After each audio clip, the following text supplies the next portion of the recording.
छत्तीसगढ़ में विधानसभा चुनाव को लेकर सियासत तेज है। राजनीतिक पार्टियों के तरफ से बयानबाजी खूब हो रही है। राज्य में कांग्रेस और बीजेपी के बीच कांटे की टक्कर देखने को मिल रही है। इतना ही नहीं, दोनों ही पार्टी के तरफ से जीत का भरपूर दावा भी ठोका जा रहा है।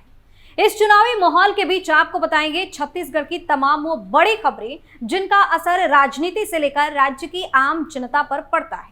नमस्कार, आप देख रहे हैं छत्तीसगढ़ का छत्र और मैं हूं आपके साथ दिव्या सिंह। खबरों को विस्तार से जानें उससे पहले एक नजर आज की टॉप हेडलाइंस पर। छत्तीसगढ़ में सरगुजा दौरे पर कांग्रेस नेता राहुल गांधी बोले, पेन निकालकर लिख लीजिए, किसानों का कर्ज माफ होगा। दुर्ग में बीजेपी सांसद रवि किशन की दहाड़, कांग्रेस पर अपने अंदाज में कसा तंज, कहा जिंदगी झंडबा फिर भी खमंडबा। दीपावली से पहले छत्तीसगढ़ के कर्मचारियों के लिए बड़ी खुशखबरी। महंगाई भत्ता को लेकर सीएम भूपेश बघेल ने लिया अहम फैसला। छत्तीसगढ़ में लागू होगी महतारी वंदन योजना, पूर्व सीएम रमन सिंह ने जारी किया फॉर्म, बोले मोदी की गारंटी पर हर साल मिलेंगे 12,000। वोटिंग खत्म होते ही फिर एक्शन में आई ईडी, माइनिंग कारोबारी के घर पड़ी रेड, तो सीएम बघेल ने कर दिया ट्वीट। सबसे पहली खबर में बात राहुल गांधी की। कांग्रेस नेता राहुल गांधी ने अंबिकापुर के सरगुजा में चुनावी जनसभा को संबोधित किया। सभा में उन्होंने छत्तीसगढ़ के किसानों से कर्जा माफी का वादा किया, तो वहीं केंद्र की सत्तारूढ़ बीजेपी पर जमकर व्यंग बाण भी छोड़े। राहुल गांधी ने कहा कि जो वादा कांग्रेस ने 2018 में किया था उसे पूरा किया गया। राहुल गांधी ने कांग्रेस के चुनावी घोषणा पत्र में किसानों के लिए कर्जा माफी के किए गए वादे को दोहराते हुए कहा कि पेन निकालकर लिख लीजिए, किसानों का कर्जा माफ होगा। हमने जो वादे 2018 में किसानों से किए थे उसे पूरा किया है। राहुल गांधी ने कहा कि छत्तीसगढ़ से मेरा पुराना रिश्ता है। आगे पीएम नरेंद्र मोदी पर तंज कसते हुए राहुल गांधी ने कहा कि पीएम ने हर एक बैंक खाते में 15 लाख रुपए डालने की बात कही थी। पीएम ने कहा था कि नोटबंदी से काला धन मिट जाएगा। आगे भाषा के मुद्दे पर राहुल गांधी ने कहा कि बीजेपी चाहती है कि लोग सिर्फ हिंदी में बोले, बच्चे इंग्लिश स्कूल में पढ़ाई ना करें। वे कहते हैं कि यूपी और बिहार में रहना है तो हिंदी ही बोलिए। जातीय जनगणना के भी मुद्दे को राहुल गांधी ने उठाया। उन्होंने सरगुजा में कहा कि मोदी जी जातीय जनगणना कराना नहीं चाहते। वो कहते हैं कि गरीब केवल जाति है, मोदी जी के अनुसार ओबीसी जाति नहीं है। देश को चलाने में पिछड़ों की कोई भागीदारी नहीं। राहुल गांधी के तंज के बाद अब बात रवि किशन के हुंकार की। गोरखपुर के सांसद रवि किशन दुर्ग जिले के दौरे पर रहे। उन्होंने वैशाली नगर विधानसभा से बीजेपी प्रत्याशी रिकेश सेन के समर्थन में रोड शो कर जनता से आशीर्वाद मांगा। रोड शो में सैकड़ों की संख्या में कार्यकर्ता और आम लोग बीजेपी का झंडा लहराते हुए आगे आगे चल रहे थे। भारतीय जनता पार्टी जिंदाबाद, नरेंद्र मोदी जिंदाबाद और भारत माता की जय घोष से वैशाली नगर पूरा गूंज उठा। वैशाली नगर विधानसभा के भाजपा प्रत्याशी के रिकेश सेन ने गंगा जल हाथ में लेकर कसम खाया कि बैकुंठ धाम सूर्यकुंड तालाब जीतने के बाद भव्य रूप से बनाया जाएगा। रवि किशन ने बैकुंठ धाम में आम सभा को भी संबोधित किया। बता दें कि दुर्ग जिले में 17 दिसंबर को मतदान होने हैं। इसको लेकर राजनीतिक पार्टियों के स्टार प्रचारक के आने का सिलसिला तेज हो। वहीं सांसद रवि किशन ने लोगों को संबोधित करते हुए कहा कि सभी जानते हैं जब से छत्तीसगढ़ में कांग्रेस की सरकार आई है, भय, अराजकता, आतंक, भ्रष्टाचार का माहौल बन चुका है। साथ ही हमने देखा है कि यहाँ का युवा वर्ग नशाखोरी, सट्टेबाजी की गिरफ्त में है और अब सब प्रदेश सरकार के संरक्षण में चला, पर वह दिन अब दूर नहीं, इस सरकार की विदाई तय हो चुकी है।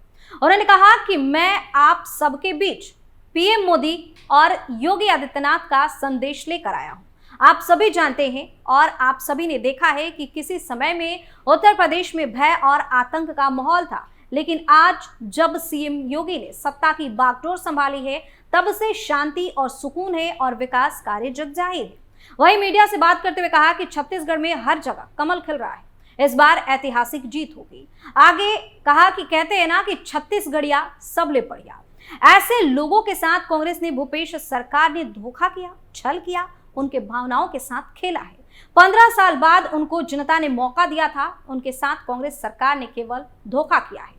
आगे डायलॉग मारते हुए कहा कि कांग्रेसियों की जिंदगी झंडबा, इतना लूट, इतना भ्रष्टाचार करके कौन बात का घमंड बा। और बात सीएम बघेल के बड़े फैसले की।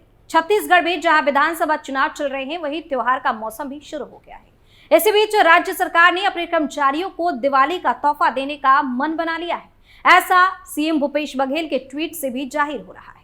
दरअसल छत्तीसगढ़ सरकार अपने कर्मचारियों को केंद्र के समान महंगाई भत्ता देने पर विचार कर रही है। इसको लेकर निर्वाचन आयोग से इजाजत भी मांगी जा रही है। सीएम भूपेश बघेल ने सोशल मीडिया साइट एक्स पर लिखा कि हम छत्तीसगढ़ के शासकीय कर्मचारियों को केंद्र सरकार के समान डीए देना चाहते हैं। इसके लिए अधिकारियों को निर्वाचन आयोग से विधिवत अनुमति प्रदान करने के लिए निर्देश दिया है।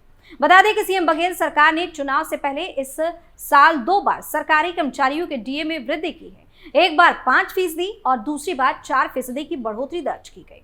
वहीं सीएम बघेल की तरफ से यह जानकारी ऐसे वक्त में दी गई है जब छत्तीसगढ़ में पहले चरण का मतदान हो चुका है। राज्य के 20 सीटों पर मतदान संपन्न हो गया है और अब बाकी 70 सीटों पर मतदान होना बाकी है। पहले चरण में 12 सीटें ऐसी हैं जो कि नक्सल प्रभावित हैं, जबकि 4 सीटें ऐसी हैं जो कि उम्मीदवार के लिहाज से हॉट सीट बनी हुई है। इनमें पूर्व सीएम रमन सिंह और कांग्रेस के प्रदेश अध्यक्ष दीपक बैच की सीट भी शामिल है। इस खबर में बात बीजेपी के वादे की। छत्तीसगढ़ में पहले फेज की वोटिंग हो गई है। दूसरे फेज के चुनाव के लिए प्रचार अभियान तेज हो गया है। बीजेपी ने अपने घोषणा पत्र में वादा किया है कि राज्य में बीजेपी की सरकार बनते ही सभी विवाहित महिलाओं को 1000 रुपए हर महीने दिए जाएंगे। बीजेपी ने इसे मोदी की गारंटी भी कहा है। इस दौरान अब छत्तीसगढ़ के पूर्व सीएम रमन सिंह ने पात्र महिलाओं के लिए फॉर्म जारी कर दिया है। उन्होंने बताया कि फॉर्म कहां और कैसे मिलेगा, इसे भरने के बाद कहां जमा करना है। रमन सिंह ने फॉर्म शेयर करते हुए अपने एक्स हैंडल पर लिखा कि छत्तीसगढ़ में रहने वाली हर एक माता बहन को याद दिलाना चाहता हूं कि यह मोदी जी की गारंटी है, जिसमें भाजपा सरकार बनते ही प्रदेश की हर विवाहित महिला को हर महीने 10,000 रुपए यानी कि सालाना 12,000 रुपए की वित्तीय सहायता दी जाएगी।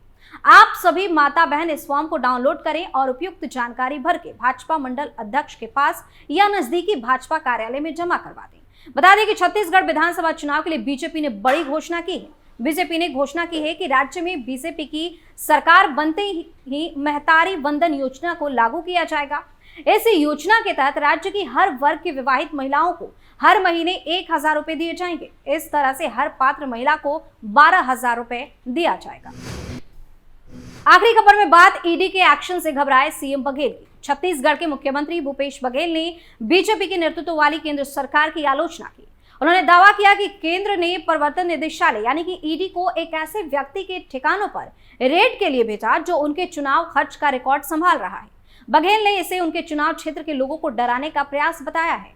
बघेल दुर्ग जिले की पाटन विधानसभा सीट का प्रतिनिधित्व करते हैं। सूत्रों के मुताबिक ईडी ने दुर्ग जिले के भिलाई इलाके में पटाखा व्यापारी सुरेश डिगानी के ठिकानों पर छापेमारी की।